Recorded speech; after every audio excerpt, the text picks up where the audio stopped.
literally had to delete my Facebook to keep me from posting words that I would later have to be, checked for.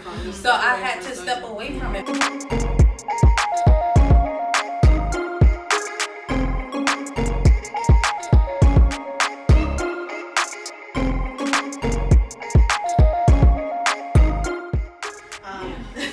So I think sometimes people are a little bit more bold on social media and what they say, especially in the comment section or any YouTube video, Reddit, Facebook, anywhere you go. People are just real bold, like especially if they're anonymous. Like on Reddit, you're anonymous, so whatever you say on there, you can just say it. Like, and people are calling other people idiots. Like, I mean, it's like really saying like you have a small mind, like just saying things like that to people. I'm like, you wouldn't say these things to this person in person, but you somehow have some courage, behind a keyboard. So it's just, it just shows how evil people are. Like, the contents of the heart. The content of the heart, and it's just like the comment section is just always popping. Like, it's just like, I mean, people are going back and forth, like saying mean things to other people that they don't even know. So I think in some ways, people will have to be accountable for the words that they say. There's gonna be a lot of people being accountable. We are. Yeah. But I mean, just think about, if you look at all the words on social media, there are a lot of words that are just frivolous,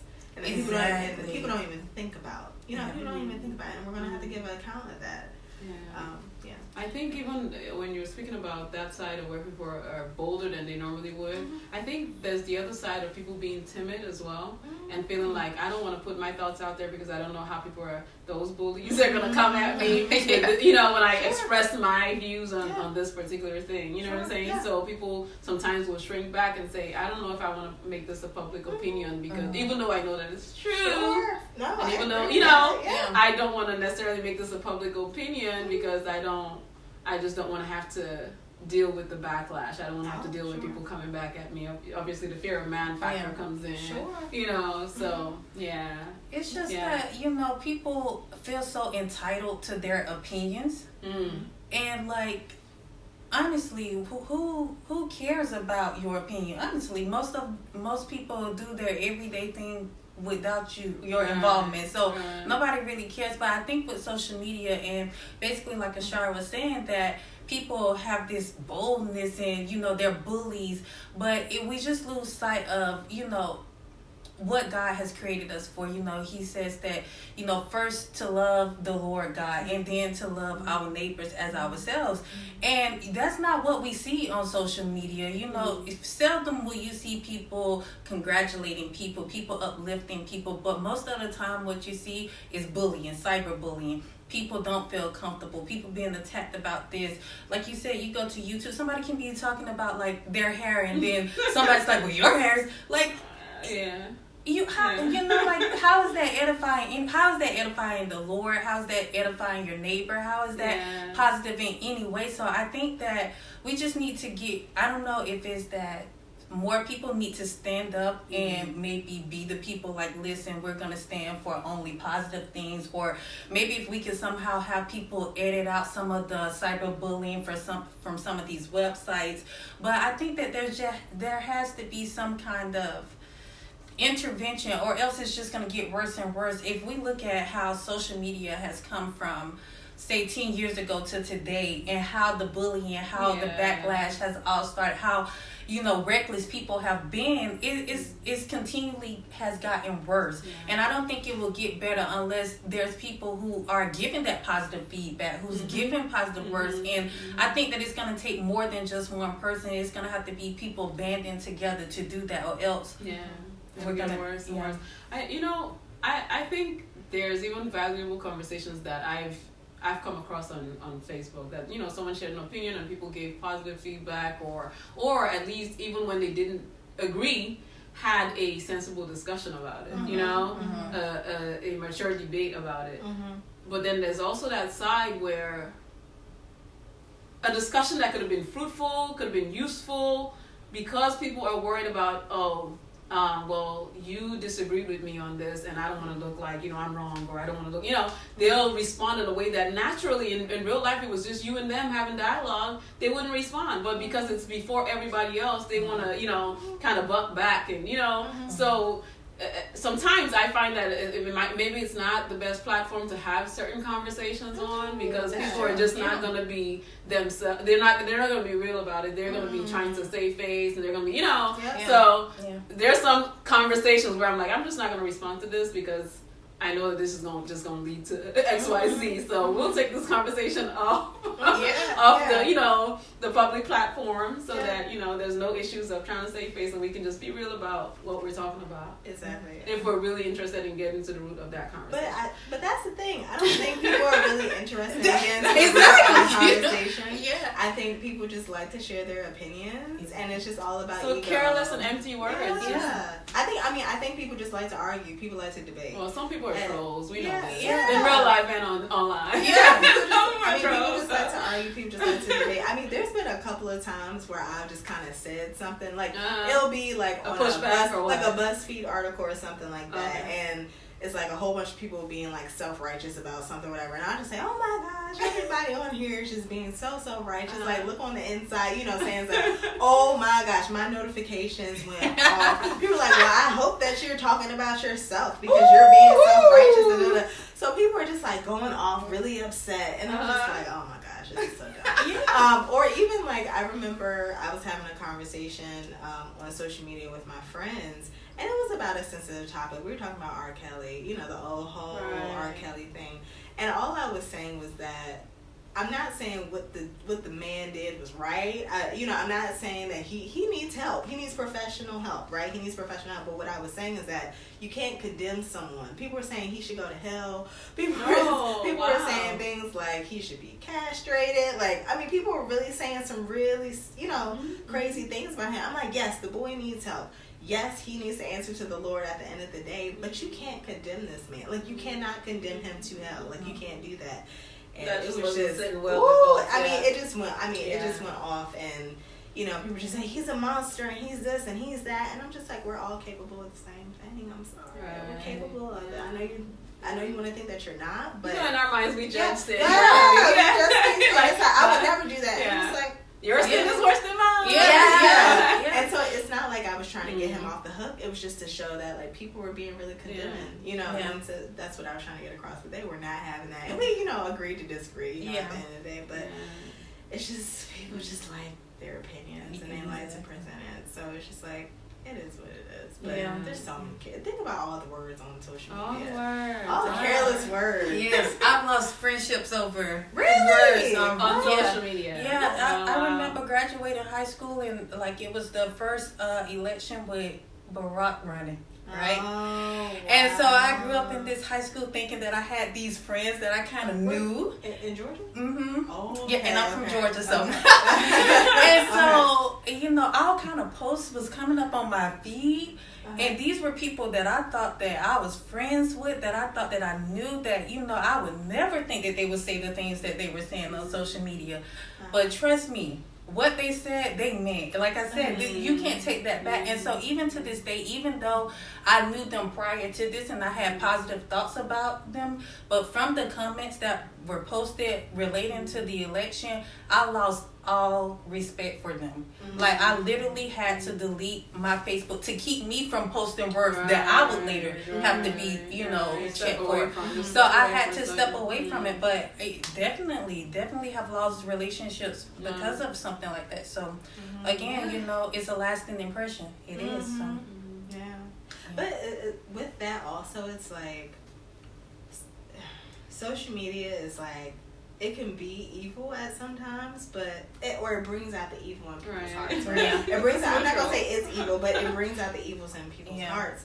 So I'm like, if we didn't have social media, you would probably still be friends with those people, or you may still have a connection with those people. And so it, in a way, it helps people to tell on themselves how they truly feel about it. Because you can have people smiling in your face, and it's true. They think a whole different, they think differently of you than what you know. Mm-hmm. But you don't know that because they keep that to themselves. Yeah. But now they have a platform. Exactly. So it's kind of like, it kind of tells on yourself a little bit. Yeah. But you'd be amazed what people really feel inside versus, what they show. Yeah. But I think but the good thing about social media is that you are able to have conversations with people who don't think like you. Mm-hmm. But I wish it would just stop there. Like I wish I can have a conversation with someone on social media. And some people you can, like you were talking about Kumbi, and have a respectful conversation with you. Like, you may believe in this candidate, I believe in this candidate. We can have a discussion about it, and we move on. We're still friends. We're still friends and stuff like that. But I think sometimes people get wrapped up in their emotions instead of the logic of the situation. And because they belong to a certain party, they're like, oh, because this person is supporting this, I have to support that. When it's like, people are not parties.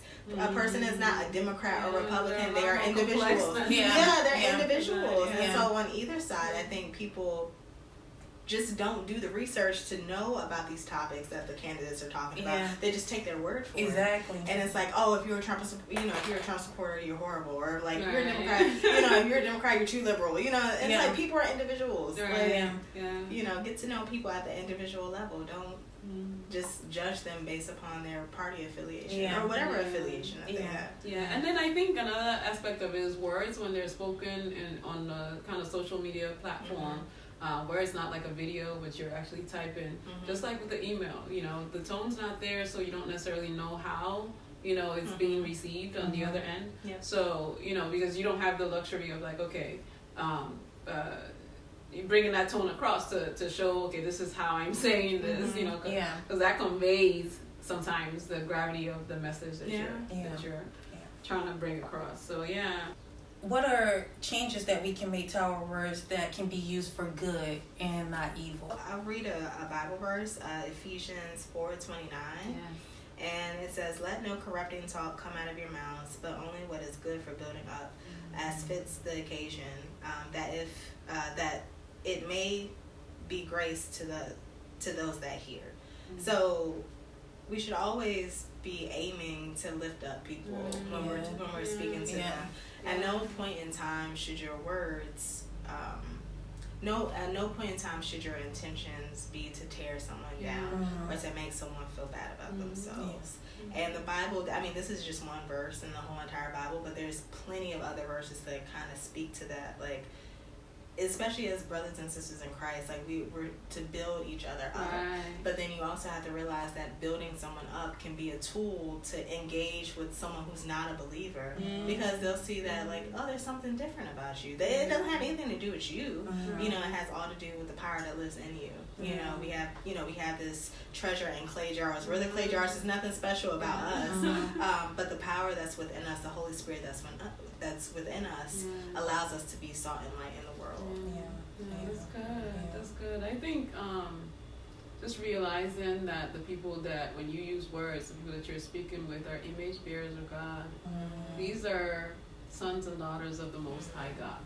So what are you be careful what you're saying to them and saying about them, so I think that's really essential, just remembering that this is an image bearer of God. I can't just talk recklessly to him or her. I think also just considering, like, what's the goal of what I'm trying to convey? What's the point? Because sometimes, and I'm guilty of this because I'm not succinct at all. So I have to remind myself, like, what is the goal? What am I trying to get across? Get it across. Don't just speak emptily. Don't just speak, just to speak, just to hear your own voice. Which I think is what social media does, or what a lot of people do through social media. But I would say, does what you're saying build up? If it doesn't, or does what you want to say build up? If it doesn't, keep that joint to yourself and work it out between you and the Lord. Work it out between you and the Lord. Get it together before you before you bring it across. So I'd say sometimes it's just wise not to say anything at all. And I think people don't value that enough, because sometimes it really is just better to stay silent, if you don't have anything good to say to a person. So, and again, it is about timing, because what you might consider is, good advice to somebody or you portraying it in the correct way, you know, somebody else might not take it that way. So I just think, like you said, you made a very good point, and to make sure that we always bear in mind that these are our sisters and brothers in Christ.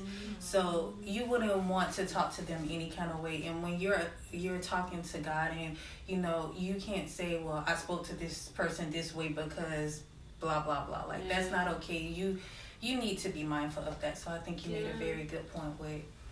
And I think there's a distinction in building up, right? And so I think sometimes people say that building up is false. I'm not saying give empty compliments. That's flattering. Right? I'm not saying flatter the person for your own personal gain. I'm saying what will be good for them to know. And sometimes that doesn't mean giving them compliments. That doesn't mean. Sometimes it's correction. But even your delivery and correction is important. Sometimes it's correction, but sometimes it's something that they need to know about themselves that you see about them that they don't even see about themselves. And it's not. I don't think that we should always have an intention to correct people. I think sometimes, as believers, we're obsessed with correcting other people. It's like, correct yourself first. Exactly. You know, correct in your get your own stuff together first, you know, before you correct them. And sometimes you don't have to correct them. Sometimes you just talk. You just speak truth. You just talk about a situation, you know, that you had with someone else, and you kind of like labor with them. You know, it's not always just saying, oh, you do this wrong, you need to do this. Like sometimes it's really just taking the time to learn that person and to speak to them.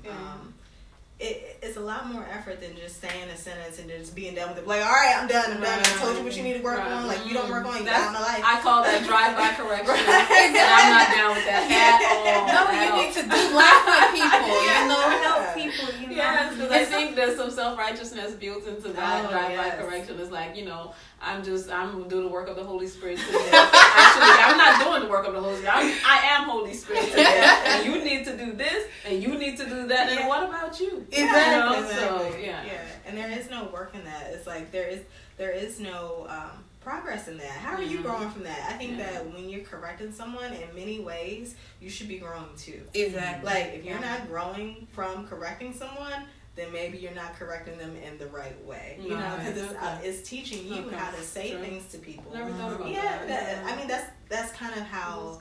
If you're not growing, if you're not learning, if you're not being sharpened when you correct someone else, then it's probably not the best time for you to correct that person because you have other things that you have to work on. You know, so. Yeah, sometimes, you know, we just need to sit with people, do life with people. You know, I find that it's really beneficial for me if I can just be in the presence of other people, if I can observe other people and how they're living. Now, sometimes it's not that I need you to come in and somebody say something to me. Like, I can learn a lot. People can learn a lot from you just by looking at you, just from doing life with you. You don't necessarily always have to voice your opinion on something. So I know that I get value just from your presence, just from, you know, that type of thing, not necessarily wanting your input on something. So not always about the words, but the actions that you display as well.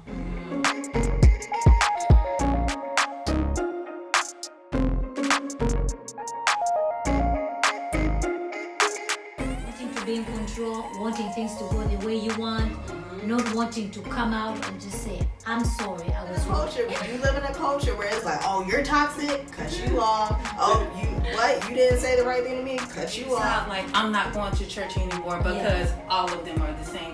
I'm not associating with Christians anymore because all of them are the same.